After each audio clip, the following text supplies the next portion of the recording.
মালিক ইবনে দিনার রাহমাতুল্লাহ আলাইহি দুইজনে বললেন, তোমরা কারা? আমার এলাকায় কোনোদিন তোমরা দেখি নাই, করতে আইছো তোমরা? কয়, আমরা রাসূলুম মির রাব্বিক, তোমার রবের দূত, আমরা ফেরেশতা। কি করো তোমরা? দুইজন ফেরেশতা। আমরা এই মহল্লার নেককারদের লিস্টি করতেছি। কারা কারা নেককার তাদের লিস্টি করতেছি। মালিক ইবনে দিনার রাহমাতুল্লাহ আলাইহি তাকে বলে, লিস্টের ভিতরে যে নামগুলা লেখছো তোমরা দেখো তো এখানে মালিক ইবনে দিনার আছে নাকি? মালিক ইবনে দিনার অনেক বড় মুহাদ্দিস ছিলেন, অনেক বড় ওলিয়ে কামেল বুজুর্গ ছিলেন। উনি বললেন, দেখো তো তোমাদের খাতার ভেতরে, তোমাদের এই পাতার ভেতরে মালিক ইবনে দিনার নামটা আছে? ফেরেশতারা পাতা বোধ উল্টা কয়, নাই নাই নাই কইছে। আর মালিক ইবনে দিনার তো আলী দরজার মুত্তাকি ছিলেন, আলী দরজার মুত্তাকি। মালিক ইবনে দিনার সাথে সাথে অজ্ঞান হয়ে পড়ে গেছে। হায় হায়, কি হবে? নেককারদের খাতে আমার নাম নাই, তাইলে তো দোজখের আগুনে চলে যেতে হবে, জাহান্নামের আগুন আমি সইতে পারবো নি। কান্না করতেছে আর বেহুশ হয়ে গেছে। কিছু সময় পরে ওনার হুশ আসছে। হুশ আসার পরে আবার দেখি ফেরেশতারা বয়ে বয়ে লিখতেছে। তিনি বললেন, এই ভাই, মালিক ইবনে দিনার নামটা এই খাতায় নাই। বুঝলাম, কিন্তু এই খাতায় যাদের নাম আছে আমি তাদেরকে ভালোবাসি। আলমার ও মামান আহাব্বা, যে যারে ভালোবাসে সে তার লগে থাকবে। রাসূল বলেছেন, উহিব্বুস সালিহিনা ওয়া লাস্তু মিনহুম। এই ফেরেশতার দল, আমি মালিক ইবনে দিনার নেককার না, আমার গুনাহ অনেক, আমার গুনার শেষ নাই, আমার অনেক গুনাহ, আমি নেককার না। এই খাতায় যদিও আমার নাম নাই, কিন্তু উহিব্বুস সালিহিন, এই খাতায় যাদের নাম আছে আমি তাদের ভালোবাসি। সুতরাং এই ভালোবাসাটার দোহাই দিয়া তোমায় বলছি, এই খাতার চিপায় চাপায় কোনো জায়গায় আমার নামটাও একটু লেখা লইয়া যাও, হাসরের মাঠে যেন আমার নামটা বদকারের খাতায় না ওঠে। আমাকে আল্লাহওয়ালাদের ভক্ত হিসাবে আমার নামটা হাসিয়া বাইনাস সতর বানায়া তোমরা একটু লেখা লইয়া যাও। ফেরেশতারা দেখলো বেজাইলা লোকের বাটে পড়ছে। আল্লাহ প্রকাশ্যে লিখতে কইছিল, ফেরেশতারা এবার উদা হয়ে গেছে। আল্লাহওয়ালাদের সাথে আল্লাহ পাকের এমন মুআমালা হয়, সাথে সাথে উদাও হয়ে গেছে। মালিক ইবনে দিনার অস্থির হয়ে গেছে। এই ফেরেশতা দেখলাম, এই এখন নাই, হায় হায় কি করমু? সোজা মসজিদের ঢুকা পড়ছে। 2 দিন পর্যন্ত মালিক ইবনে দিনারের খানা দানা বন্ধ, খালি মসজিদের ভিতরে নামাজ পড়ে, সেজদায় পড়ে কান্দে, আল্লাহ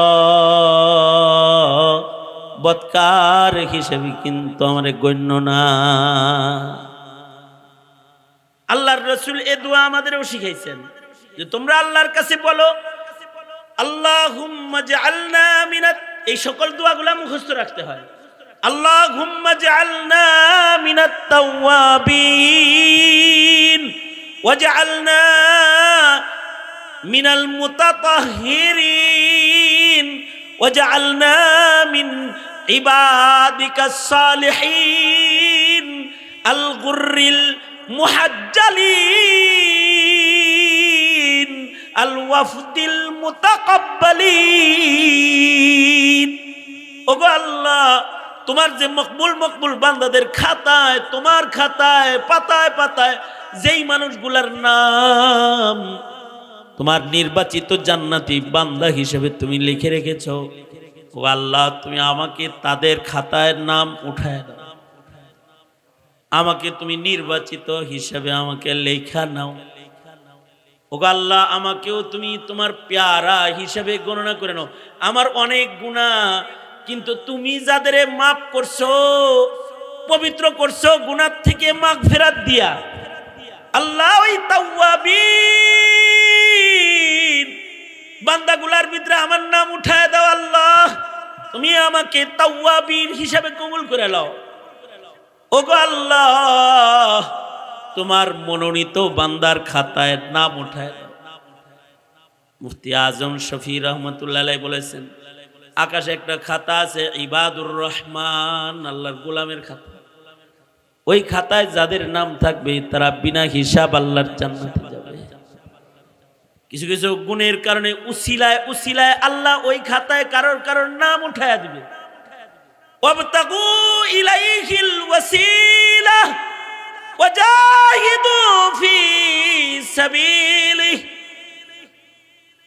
আল্লাহ তাআলা বলেন ওসিলা বানাও, ওসিলা ঢুঁড়ো, ওসিলা তালাশ করো আমার কাছে আসার। মালিক ইবনে দিনার ওসিলা তালাশ করতেছে। এবার আল্লাহরে বলে, আল্লাহ খাতায় আমার নাম নাই, ওগো আল্লাহ আমি নেককারদেরকে ভালোবাসি, ওগো আল্লাহ আমার নামটাও নেকুকারের খাতায় উঠায় দাও। 2 দিন ধরে কাঁদছে। 2 দিন পরে হঠাৎ করে মালিক ইবনে দিনার স্বপ্নে দেখতেছি যে ফেরেশতা 2টা উদাও হয়ে গেছে, ওরা স্বপ্ন যোগে আবার আইছে। আইসা বলতেছে, কান্দো না, আমগর খাতায় আমরা আসমানে যায় সুতা মিলাইতে যায় তোমার নাম ভুলে গেছিলাম, উঠাইছি। দুনিয়ার থেকে ছুটাইছিলাম লেখি নাই, কিন্তু আকাশের যে খাতা আছে ওখানে তোমার নাম আছে, তাই আমরা ঠিক করে নিছি, খাতা ঠিক করে নিছি, তোমার নাম উঠাইয়া দিছি। কারণ তুমি আল্লাহ ওয়ালাদেরকে ভালোবাসো, তাই আল্লাহ তাআলা তোমাকেও আল্লাহ ওয়ালা হিসাবে গণনা করে নিয়েছে। ইয়া আইয়ুহাল্লাযীনা আমানুত্তাকুল্লাহা ওয়াবতাগু ইলাইহিল ওয়াসিলা ওয়াজাহিদু ফি সাবিলিহি লাআল্লাকুম তুফলিহুন। আয়াতের অর্থ হইল, হে ঈমানদারেরা, হে ঈমানদারেরা, কালিমাওয়ালারা, এক আল্লাহ বিশ্বাসী মুমিনেরা, ইত্তাকুল্লাহ ভয় করো আল্লাহকে। কাকে ভয় করবে? জোরে আওয়াজ করে বলেন, কারে ভয় করতে হবে? আল্লাহকে ভয় করো। আর ওয়াবতাগু ইলাইহিল ওয়াসিলা, আল্লাহর কাছে পৌঁছার জন্য ওসিলা বানাও, ওসিলা ঢুঁড়ো, তালাশ করো। যে আসলে আমল দিয়া আল্লাহর জান্নাতে যাওয়া, এটা কি আমাদের মতো বান্দার সম্ভব? আপনার আমার আমলের সংখ্যা আর আপনার আমার আমলের কোনো সংখ্যা আছে? আপনার আমার গুনাহ হইল বেশি। কিছু মানুষের আমল অনেক বেশি ছিল, তারাই আল্লাহর ভয়ে থরথর করে কাঁপছে। যেমন হযরত আবু বকর, হযরত ওমর, হযরত ওসমান, হযরত আলী, সাহাবায়ে কেরাম, ওনাদের আমল অনেক ভালো, তারপরে ওনারা কাঁপছে। হযরত আবু বকর গুরুস্থানের পারে দাঁড়ায় দাঁড়ায় হাউমাউ করে রাতের গভীরে কাঁদতেন। তো লোকেরা যায় জিজ্ঞাসা করতো, আমিরুল মুমিনিন কবর পারে দাঁড়ায় এমনি কাঁদেন কেন? কি হয়েছে আপনার? হযরত আবু বকর বলে, কবর ঘরে কেমনি থাকমু, এই ভয়ে কাঁদতাছি যে গুরুস্থানে আমি থাকবো কেমনি, আর আমার সাথে না জানি কবরের মাটি কি আচরণটা করবে, না জানি ময়দানে মাহশরে না জানি আমি আল্লাহর জান্নাতে আল্লাহর কাছে কেমনে পৌঁছবো। এই ভয়ে রাতের গভীরে দাঁড়ায়া দাঁড়ায়া হাউমাউ করে কবর পাড়ে দাঁড়ায়া কান্না করতেন। অথচ ওনাদের আমলের অভাব নাই। হযরত ওমর, ওনার আমলের সংখ্যা কেমন? ওনার আমলের সংখ্যা হলো এমন, হযরত আম্মাজান আয়েশা সিদ্দিকা একদিন জিজ্ঞাসা করলেন, আল্লাহর নবী, আকাশে কত তারা গোনা যাবে না? সম্ভব না। আপনার উম্মতের ভেতরে এমন কেউ কি আছে যার নেকি গোনা যাবে না? আল্লাহর নবী বললেন, হ্যাঁ, আমার উম্মতের ভিতরে এমন মানুষ আছে, আকাশের তারকা যেমন মানুষের সাধ্যে গোনা সম্ভব নয়, আমার উম্মতের ভেতরে এমন মানুষ আছে যার নেকি গোনা সম্ভব নয়। হযরত আম্মা জান মনে করছেন আমার বাবা আবু বকরের কথা কইবে করে, কারণ আবু বকর এমন কোনো আমল নাই যেটা করে না। একদিন আল্লাহর রাসূল বলেন, এখানে কেউ কি আসো যে আজকে রোজা রাখছো? আবু বকর বলে, আনা ইয়া রাসূলুল্লাহ। আবু বকর হাত তুলছে, আল্লাহর রাসূল বললেন, কেউ কি আসো আজকে জানাজার নামাজ পড়ে নেকি কামাই করছো? নবীজি জানতেন মদিনার এক প্রান্তে একটা মুসলমান মারা গেছে, কে জানি ওইখানে জানাজার নামাজ পড়েছে। আল্লাহর রাসূল বললেন, কেউ কি আসো যে আজকে জানাজার নামাজ পড়ে এক কিরাত নেকি কামাই করছো? আবু বকর হাত তুলে বলে, আনা ইয়া রাসূলুল্লাহ, আমি আজকে জানাজা পড়ছি। আল্লাহর রাসূল বললেন, কেউ কি আসো আজকে সাদকা করছো? আবু বকর বলে, আমি আছি আল্লাহর নবী, আমি সাদকা করছি। আল্লাহর রাসূল বললেন, কেউ কি এখানে আসো যারা আজকে ইয়াদাতুল মারিজ, অসুস্থ রোগী দেখা সব কামাই করছ? কেউ কি এমন কেউ এখানে কি আসো? সবার আগে আবু বকর হাত তুলে কয়, আমি আজকে একজন অসুস্থ রোগীর খেদমত করে আসছি। তার মানে এমন কোন নেকি নাই যেটা আবু বকর করে না। তারপরেও আবু বকর ভয়ে ভীতু, কবরের ভয়, হাসরের ভয়, পুলসরাতের ভয়, আল্লাহর কাহার আর জালালের ভয়ে আবু বকর রাতে ঘুম নাই, গুরুস্থানের পারে দাঁড়ায় দাঁড়ায় কান্দে। অথচ আমলের অভাব নাই। উমরের আমল কত? নবী বলে যে আমার উমরের নেকি ফিরিস্তারা গুইনা শেষ করতে পারবে না। আল্লাহু আকবার কবির, ফিরিস্তারা গুইনা শেষ করতে পারবে। সাহাবায়ে কেরামের মধ্যে এমন কিছু সাহাবী আছে যাদের রোজা গুনাহ সম্ভব নয়, সারা জিন্দেগি রোজা রাখছে। আব্দুল্লাহ ইবনে আমর ইবনুল আস সারা জিন্দেগি রোজা রেখেছেন। যেদিন মারা গেছেন ওই দিনও রোজা ছিলেন। আমাকে যদি কেউ বলে যে এই মাসে গেল মাসে সাপ্তাহিক সুন্নত রোজাগুলো কারা করছো, তো আমরা ধরা খাই। আমাকে যদি বলে যে তাহাজ্জুদের নামাজ কারা কারা গতকালকে পড়ছো, পরশু পড়ছো, তো আমরা ধরা খাই। আর আমাদের এমন কিছু মানুষ আছে যাদের জিন্দেগিতে তাহাজ্জুদ কাজা নাই। ইমামে আজম আবু হানিফা রাহমাতুল্লাহ আলাইহি ইশা রুজু দিয়া ফজরের নামাজ পড়ছেন 40 বছর। সুবহানাল্লাহ, আর আস্তে করে বলেন সুবহানাল্লাহ। ইশা রুজু দিয়া ফজর পড়ছে 40 বছর। সারা জিন্দেগি তো তাকবীরে উলার পুরস্কার দিল না? তাকবীরে উলার পুরস্কার দিছে। আমাদের কিছু কিছু বুজুর্গ আছে সারা জিন্দেগি, সাঈদ ইবনে মুসাইয়িব রাহমাতুল্লাহি আলাইহি, সাইয়্যিদুত তাবিঈন, হযরত আবু হুরায়রার মেয়ের জামাই সাঈদ ইবনে মুসাইয়িব সুদীর্ঘ 40 বছর পর্যন্ত উনি তাকবীরে উলা সহকারে নামাজ পড়ছেন। 3 চিল্লা না, 1 চিল্লা না, পুরস্কার দিলাম 40 দিন যারা তাকবীরুল্লাহর নামাজ পড়েছে, অথবা 80 দিন তাকবীরুল্লাহর নামাজ পড়েছে, 120 দিন 3 চিল্লা তাকবীরুল্লাহর নামাজ পড়েছে, উস্তাদ সহ পুরস্কার পাইছে। সাঈদ ইবনে মুসাইয়িব 40 বছর পর্যন্ত তাকবীরুল্লাহর নামাজ পড়েছে, 40 বছর।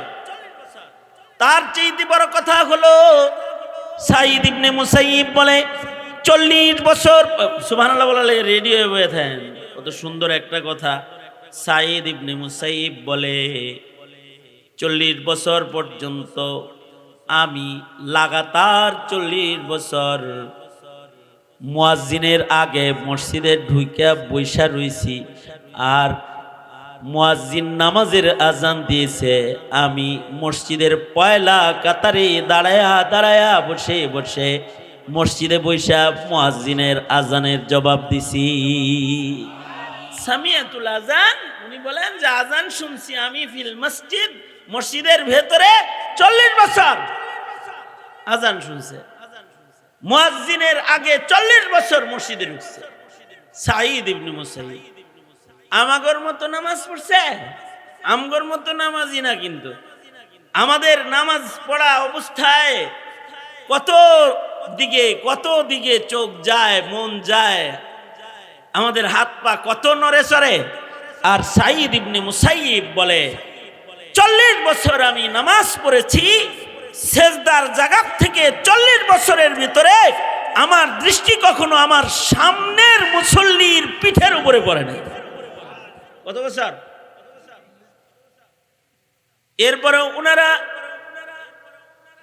শেষ রাত হইলে পরে চিল্লায় কাঁদতেন আর বলতেন, আল্লাহ দোজকে দিও না, জাহান্নামে ফেইলো না। এটাকে বলে হলো তাকওয়াল্লাহ।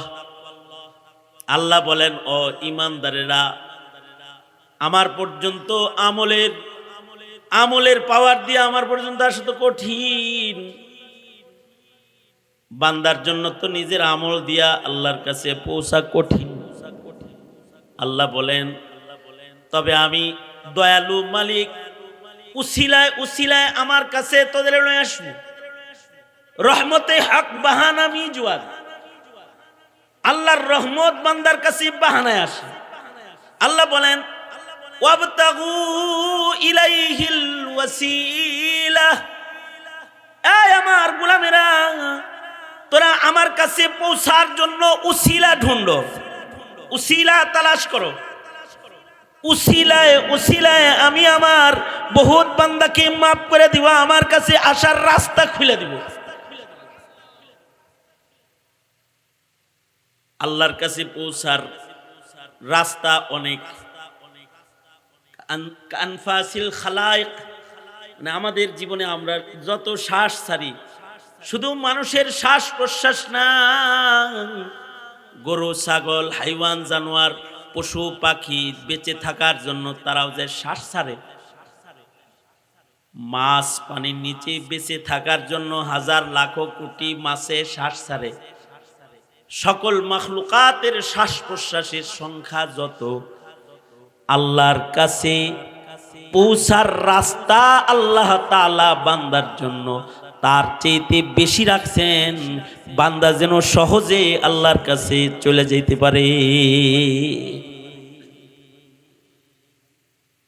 আদাদুল উসুল ইলাল্লাহি সুবহানাহু ওয়া তাআলা, আদাতু তুরুকিল উসুল, আল্লাহর কাছে পৌঁছার রাস্তার সংখ্যা, এটা কানফাসিল খালায়েক, সকল মাখলুকাতের শ্বাস প্রশ্বাসের সংখ্যা যত, বান্দা আল্লাহর কাছে যাওয়ার রাস্তা তার চেয়ে বেশি আল্লাহ তাআলা খুলে রাখছেন, এর চেয়ে বেশি রাস্তা খোলা আছে। তার ভেতরে একটা রাস্তা, এটাও এনে বয়ে রয়েছি। যদি আল্লাহ এটাকে কবুল করে তাহলে বলবে, আমার বন্ধুর ঘরে মোহব্বত লয়ে বয়েছিলি, আমার বন্ধুর কাছ থেকে দূরে রাখা চলে না, তোরে আমার বন্ধুর কাছাকাছি হাসরে রাখা। এটাও আল্লাহর কাছে পৌঁছার একটা ওসিলা হতে পারে। নায়েবে নবীদের সাথে বৈশা ছিলি, যা এর উসিলায় তোকে আমি নায়েবে নবীদের সাথে ডান হাতে আমলনামা নিয়ে দাঁড় করাই দিলাম। এটা আল্লাহর কাছে পৌঁছার ওসিলা হতে পারে। এই আমার নবীর ঘরের দানকারীর খাতায় তোর নাম, যা এটাকে উসিলা বানাইলাম। উসমানের নাম যে খাতায় আছে, আবু বকরের নাম যে খাতায় আছে, তোর নামটা তাদের খাতায় উঠায় দিলাম। যা ওয়াবতাগু ইলাইহিল ওয়াসিলা, এই তোরা আল্লাহর কাছে পৌঁছার জন্য ওসিলা তালাশ কর। এখানে জিন্দেগির যত আমল আছে এগুলো সব আল্লাহর কাছে যাওয়ার ওসিলা। ওয়াজ মাহফিলে বসে থাকে যারা, ওরা আল্লাহওয়ালাকে ভালোবাসে, ওরা আলিমে দ্বীনকে ভালোবাসে, ওরা নামাজিদেরকে ভালোবাসে, ওরা দাড়িওয়ালাদেরকে ভালোবাসে, ওরা টুপিওয়ালাদেরকে ভালোবাসে। কেউ কেউ আছে মোদিকে ভালোবাসে, কেউ কেউ আছে খ্রিস্টানকে ভালোবাসে, কেউ কেউ আছে নাস্তিককে ভালোবাসে, আর কেউ কেউ আছে আল্লাহওয়ালাকে ভালোবাসে। ব্যবধান আছে না? এই ভালোবাসাও ওয়াবতাগু ইলাইহিল ওয়াসিলা, আল্লাহ পর্যন্ত পৌঁছার এটাও একটা রাস্তা। গভীর রাত আরামের ঘুম হারাম কইরা এই রাত বাজে 11:30 বয়ে রইছেন, এটা ওয়াবতাগু ইলাইহিল ওয়াসিলা, আল্লাহর কাছে পৌঁছার এটা একটা বাহানা। এইটার উসিলায় যদি এই গনিপুর মাদ্রাসার খায়ের খাহ যারা কবরে চলে গেছে তাদের খাতায় যদি আমাদের নামও উঠা যায়, আল্লাহওয়ালাদের প্রেমিক হয়ে যারা জান্নাতে যায় বসে রয়েছে, এইটার দ্বারাই যদি আমাদের নামও তাদের খাতায় উঠা যায়, তাহলে তো বেঁচে গেলাম গা। আল্লাহ পাক বলেন তাহলে উসিলা বানাইবা, খালি উসিলা বানাইবা। এই কারণেই নওয়াফিল ইবাদত বন্দেগীর দ্বারা উসিলা বানাইতে হয়। যদি আল্লাহ তাআলা এই উসিলায় বান্দাকে মাফ করে দেয়, মাঝে মাঝে রাতের বেলায় নিয়মিত তাহাজ্জুদ পড়তে পারলে তো আউলা, যদি না পারেন তাহলে যখন ঘুম ভাঙা যায় তখন উঠে দাঁড়ায় নামাজ পড়বেন। আর আল্লাহকে বলবেন, আল্লাহ আমার মন চায় প্রতি রাতে উঠতে, ঘুম ভাঙছে আজকে তুমি জাগাইছো তাই উঠছে। ও আল্লাহ, তুমি আমাকেও তাহাজ্জুদ গুজার বান্দাদের ভেতরে লিখাও। যদি কোরআন শরীফ পড়তে না পারেন তাহলে কোরআন শরীফ চুমা খাইবেন, বুকে লইবেন আর বলবেন, আল্লাহ আমারও কোরআন পড়তে মনে চায়, আমার মনটা চায় প্রতিদিন 5 পারা পড়ি, আমি পড়া জানি না। ওগো আল্লাহ, কিন্তু তোমার কোরআন দেখলাম, তোমার কোরআন চুমলাম, এর উসিলায় আশিকে কোরআন হিসাবে আমাকে লেখা নাও। আমার কবরে আমার মাথা বরাবর যেন কোরআন পাহারা দেয়। জিকির করা, সকাল সন্ধ্যা জিকির করা, জিকিরের বরকতে যেন জাকিরদের দপ্তরের নাম উঠা যায়। উসিলা বানাও। আমাদের বুজুর্গরা বলে, সারা দিন জিকির করতে পারো না, তাহলে 6 তাসবিহ জিকির করো, 100 বার সুবহানাল্লাহ, 100 বার আলহামদুলিল্লাহ, 100 বার লা ইলাহা ইল্লাল্লাহ, 100 বার আল্লাহু আকবার, 100 বার ইস্তিগফার, আস্তাগফিরুল্লাহ আস্তাগফিরুল্লাহ আস্তাগফিরুল্লাহ পড়ো না, 100 বার দুরূদ শরীফ পড়ো। এর উসিলায় যদি মহান আল্লাহ তোমাকে জাকির হিসাবে, তোমার নামটা যদি জিকির কারণে ওয়ালা হিসেবে লেখা লয়, তাহলে আল্লাহর ভালোবাসা তুমিও পায়া যাইবা। তুমি আলেমদের বেশ ধরো, বেশ ধরো, বেশ ধরো। তুমি আলেম না কিন্তু তুমি সুন্নত তরিকার দাড়ি রাখো। তুমি আলেম না কিন্তু তুমি একটা আলেমের টুপি মাথায় দিয়ে ঘুরো। তুমি আলেম না কিন্তু আলেমরা যে জামা গায়ে দেয় তুমি ওইটা গায়ে দিয়ে ঘুরো। মান তাশাব্বাহা বিকাউমিন ফাহুয়া মিনহুম। দুনিয়ার মাটিতে যার রং যার সাথে মিলবে, হাসরের মাঠে তাকে আল্লাহ তাআলা তাদের ভেতরে গণনা করে নিবে, গণনা নিবে। যা ওর সাথে তোর মিল, যা তোকে ওর সাথে গণনা করে নিনা। এই জন্য আল্লাহওয়ালাদের কাজে সামিল হওয়া। সিল্লার জামাত আইছে এলাকায়, ওরা 40 দিনের জন্য আসতে পারছে, ওরা 3 চিল্লার জন্য আসতে পারছে। তুমি এলাকার বাসিন্দা, তুমি চিল্লা দিতে পারো না, কিন্তু নুসরাতে যাও, তুমি এক বেলা তাদের সাথে গাছতে শামিল হও, তুমি একটু তাদের সাথে বৈশা আল্লাহ আল্লাহর রসুলের কথা শুই না মুবাল্লিগ হয়ে বসে যাও, উসিলা বানাও, তাসাব্বুহ তাদের সাথে বানাও যাদের আল্লাহ তাআলা ভালোবাসে, তুমি তাদের হয়ে যাও, নেককারদের দলে তুমি শামিল হয়ে যাও। নেককারদের দলে যদি কেউ শামিল হইয়া যায়, মহান আল্লাহ ওই দলে ভিড়ার কারণে কখনো কখনো বান্দাকে মাফ করে দেয়। খাইবারের যুদ্ধে আল্লাহর রাসূল তাঁবুর ভিতরে বসে রয়েছেন, আর এক রাখাল সাহাবায়ে কেরামের কাছে আইছে, আয়েশা কয়, এই তোমরা কারা? তো সাহাবীরা বলে, আমরা সাইয়্যিদুল মুরসালিন, দো জাহানের বাদশা মুহাম্মদুর রাসূলুল্লাহ সাল্লাল্লাহু আলাইহি ওয়াসাল্লামের সৈনিক, আমরা দো জাহানের বাদশার কর্মী, আমরা তার সাথে আলায়ে কালিমাতুল্লাহর জন্য জিহাদে আসছি। রাখালে কয় কি?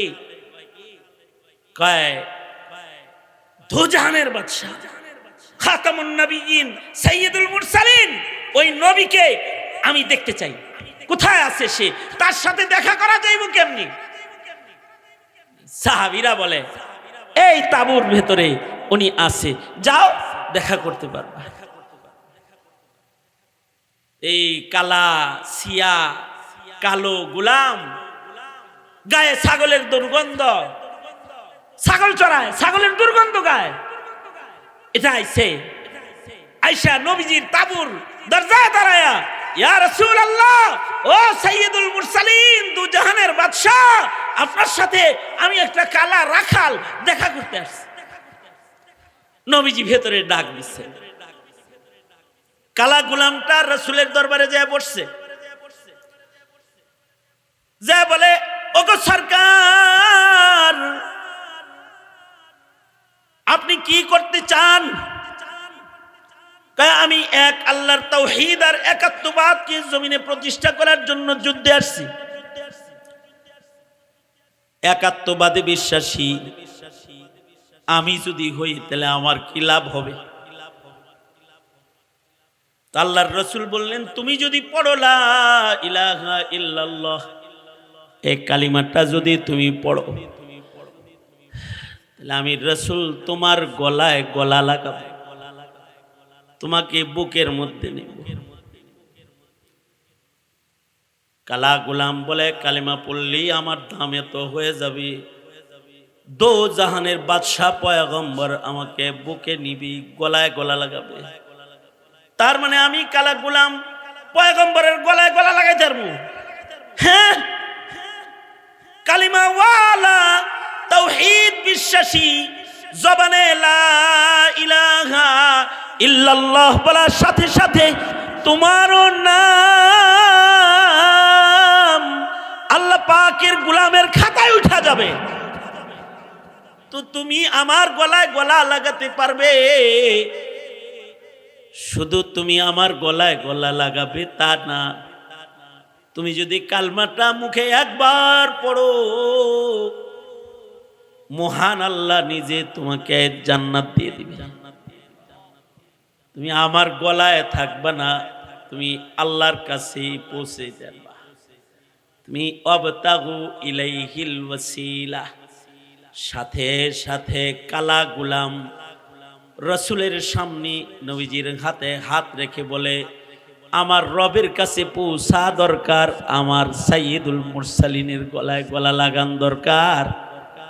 সাথে সাথে কালেমা পড়া কালা গোলামটা মুসলমান হইয়া যায়। এবার মুসলমান হওয়ার পরে কালা গোলাম বলে, ওগো সরকার, এখন কোন কাজ করলে আমার রব আমাকে ভালোবাসবে? কোন কাজ করলে তাড়াতাড়ি রবরে আমি পাবো? এখন আমার কাজ কি? আল্লাহর রাসূল বললেন, তুমি যে রবের উপরে তাওহীদের কালিমা উচ্চারণ করেছো, তুমি যদি তারে খুশি করতে চাও, যদি তুমি তার কাছে পৌঁছতে চাও, তাহলে চেষ্টা করতে হবে তোমার। ওয়াজাহিদু, আল্লাহ বলেন ওয়াজাহিদু ফি সাবিলি, এমনি এমনি আল্লাহর কাছে পৌঁছা যায় না, মুজাহাদা লাগে, মেহনত লাগে, মুশাক্কাত উঠাইতে হয়। এই যে দেখো না, যুদ্ধের ময়দানে যুদ্ধ করতেছি যারা, তুমি তাদের সাথে শামিল হইয়া যাও। আল্লাহর রাহে যুদ্ধের ময়দানে তুমিও শামিল হইয়া যাও, তাহলে তুমি তোমার রবরি পাওয়া যাবে। সিয়া কালা গোলাম বলে, ওগো আল্লাহর নবী, আমি যদি এখন যুদ্ধে চলে যাই তাহলে দুইটার চান্স আছে। হতে পারে যুদ্ধের ময়দান থেকে যুদ্ধ করে গাজী হইয়া আমি বাইর হইয়া আসব, তখন তো আমি ফিরাইলাম, জীবন পাইলাম। কিন্তু যুদ্ধের ময়দান তো এটাও চান্স আছে যে আমি ওখানে যুদ্ধ শুরু করার সাথে সাথে হয়তো আমি শহীদ হয়ে যাব। যদি আমি শহীদ হয়ে যাই, ফিরে আসলে তো লাভ আছে, গাজী হইলাম। কিন্তু যুদ্ধে যাই এখন যদি আমি মইরা যাই, শহীদ হয়ে যাই, তাইলে কি লাভ? আল্লাহর রাসূল বললেন, তুমি যদি যুদ্ধের ময়দানে যে শহীদ হয়ে যাও, তাহলে তুমি বিনা হিসাব আল্লাহর জান্নাতি হয়ে যাইবা। হিসাব হবে না, বিনা হিসাব জান্নাতি যাইবা। গোলাম বলে, কালা চামড়া লইয়া কেমনি জান্নাতে যামু? আমার গায়ে ছাগলের দুর্গন্ধ, রাখাল চড়াই, এই দুর্গন্ধ সহকারে কি আল্লাহর জান্নাত আমি পামু? এমন কালা, এমন গোলাম কালো চামড়া লইয়া আল্লাহর জান্নাতে কেমনে যামু? আমার গায়ে ছাগলের দুর্গন্ধ, এই দুর্গন্ধ লইয়া আমি কেমনি আল্লাহর জান্নাতে যামু?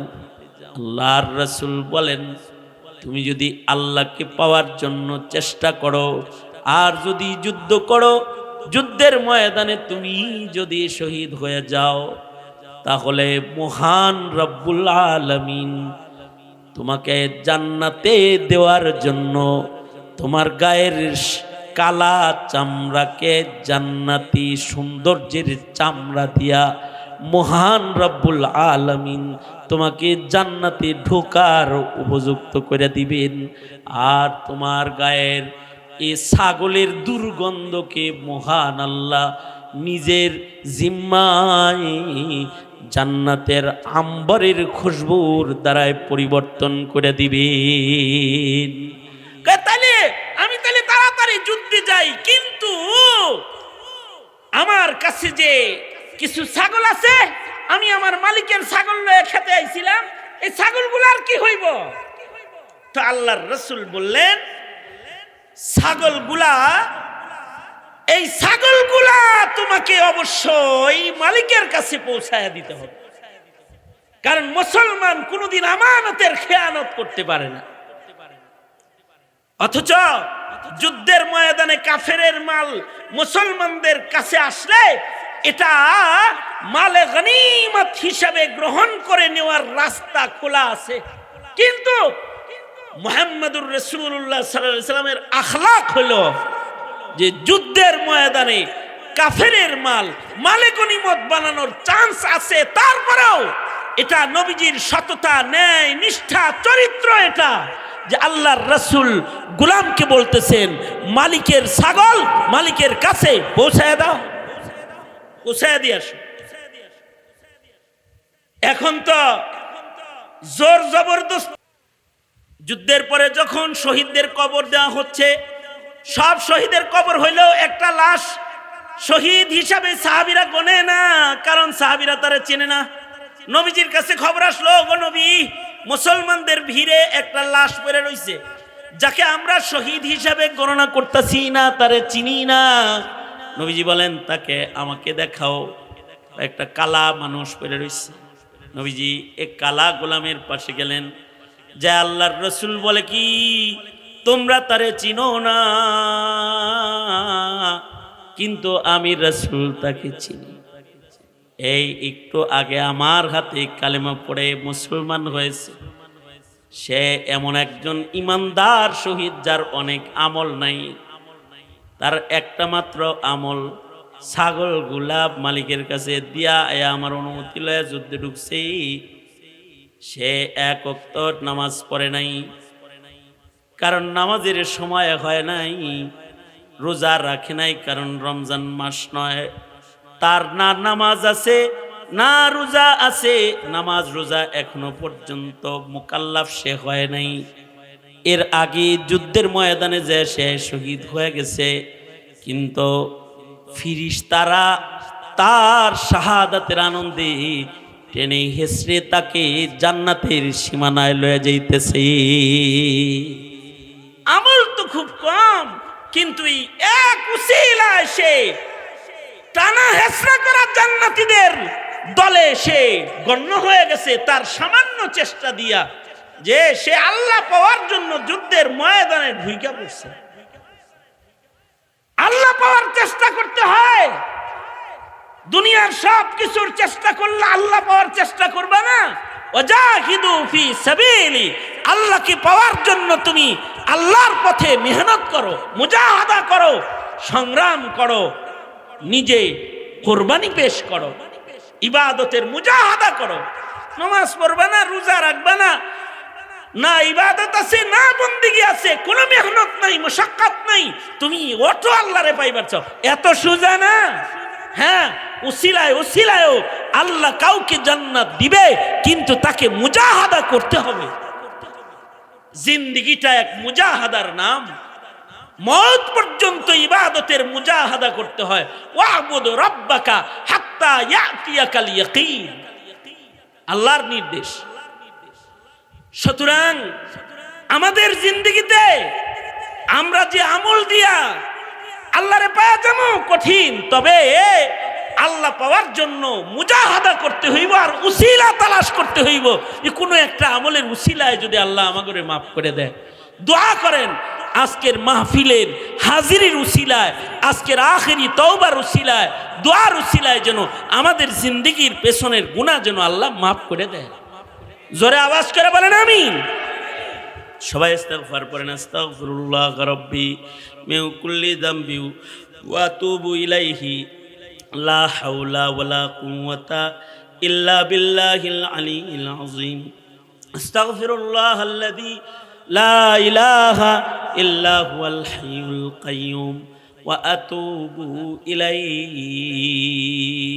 আলহামদুলিল্লাহি রাব্বিল আলামিন, والصلاة والسلام على سيد الأنبياء والمرسلين محمد وعلى آله وأصحابه أجمعين। গণিপুর জামিয়ার ঐতিহ্যবাহী সম্মেলন বড় ভাই মুফতি দ্বীন মোহাম্মদ সাহেব যত্ন সহকারে মাদ্রাসাটাকে আগায় নেওয়ার মেহনত করছে।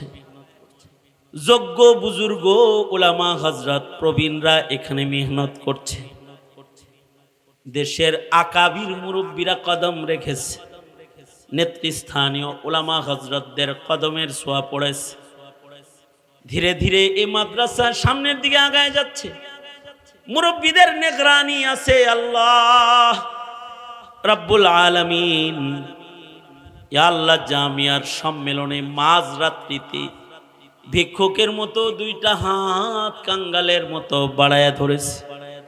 জীবনের সব গুনাহের জন্য অনুতপ্ত লজ্জিত হয়ে তোমার কাছে মাপ চাইছি। ওগো আল্লাহ, আজকের হাজিরি, আজকের সাদাকা খায়রাত, আজকের দোয়া, আজকের মুনাজাত, আজকের তওবা আমাদের জিন্দগির পেছনের গুনাহ মাফ করার লেগা উসিলা বানায়া দাও আল্লাহ রাব্বুল আলামিন। কার কি হাজাত, কার কি জরুরত তুমি জানো। সবার মনের নেক আশা পূরণ করে দাও আল্লাহ। বুড়াদের হযরত আবু বকর বানায়া দাও, যুবক গুলাকে খালিদ বিন ওয়ালিদ বানায়া দাও, পর্দার আড়ালের মা বোনদের হযরত ফাতেমা খাদিজা বানায়া দাও রব্বুল আলামিন। মাদ্রাসার সাথে যায় কিরামদেরকে কবুল মঞ্জুর করে নাও। ছাত্রগুলাকে ইয়া আল্লাহ যোগ্য নায়েবে নবী হিসেবে গ্রহণ করে নাও। এই অত্র এলাকায় সুন্নতের হাওয়া জারি করে দাও। ইয়া আল্লাহ, এলাকাবাসীকে ভরপুর মাদ্রাসার খেদমত করার তৌফিক দাও রব্বুল আলামিন। জিন্দেগির এমন কোনো মুনাজাত বাদ নাই যে মুনাজাতে মা বাবার কথা বলি নাই। নিজের হাতে অনেকে নিজের মা কবরে রাখছে, নিজের হাতে নিজের বাপ কবরে রাখছে। জীবনে কোনোদিন আব্বা আম্মা খুঁজা যারা পাবে না, আল্লাহ তাদের মা বাবার কবর জান্নাতের বাগান বানায় দাও। যাদের পিতামাতা আছে হায়াত বানায় দাও, বেশি বেশি খেদমত করতে পারে তৌফিক দাও। ইয়া আল্লাহ রব্বুল আলামিন, এই মুহূর্তে আমাদের সালাম প্যারা নবীর রওজা আতহারে পৌঁছায় দাও। কমিটির সদস্য যারা তাদের কবুল করে নাও। অনেকেই প্রবাসী রয়েছে এই মাদ্রাসার খেদমতকারী। ইয়া আল্লাহ প্রবাসীদের জিন্দেগি সুখের সুন্দর বানায় দাও। তাদের সাদাকা খায়রাত গুলাকে কবুল মঞ্জুর করে নাও রব্বুল আলামিন। আল্লাহ জানি না কোন দোকানের কাফন রেডি হয়ে গেছে, কোন সপের বাস না জানি পেকে গেছে, কখন জানি মসজিদের কোনার পালকি বাড়ির দুয়ারে দাঁড়ায়া যায়। ওগো আল্লাহ, কবরের পালকি পাঠাইবার আগে আমাদের নাম তোমার প্রিয় বান্দার দপ্তরে তুমি উঠায়া দিও আল্লাহ রব্বুল আলামিন। আমাদেরকে ইয়া আল্লাহ হজ্জে বাইতুল্লাহ বারবার নসিব করো। নবীজিকে স্বপ্নযোগে জিয়ারত করায় দাও। ইয়া আল্লাহ মসজিদুল আকসাকে আজাদ করে দাও, ফিলিস্তিন স্বাধীন করে দাও রব্বুল আলামিন। ইসরায়েলকে ধ্বংস করে দাও। বাংলার জমিন ইসলামের জন্য উর্বর জমিন, খেলাফত আলা মিনহাজিন নবুওয়া প্রতিষ্ঠা করে দাও আল্লাহ। উলামায়ে কেরামদেরকে মদদ করো, নুসরত করো ইয়া আল্লাহ রব্বুল আলামিন। ওলি বুজুর্গদের রেখে দেওয়া আমানতের হিফাজত করার যোগ্যতা আমাদের তুমি দান করো। অনেক কিছু বলার সংক্ষিপ্ত কথা, যত কল্যাণ মঙ্গল আমাদের দাও, অকল্যাণ হতে আমাদের বাঁচাও। আল্লাহুম্মা আফিনা ফি কুদরাতিকা ওয়া আদখিলনা ফি রাহমাতিক। নাসআলুকাল আফওয়া ওয়াল আফিয়াতা ফিদ দুনিয়া ওয়াল আখিরাহ। نسألك دوام العافية وتمام العافية والشكر على العافية. اللهم اجعلنا من التوابين. اللهم أحينا مسلما وأمتنا مسلما. اللهم وفقنا لما تحب وترضى من القول والعمل والفعل والنية والهدي، إنك على كل شيء قدير. سبحان ربك رب العزة عما يصفون وسلام على المرسلين والحمد لله رب العالمين.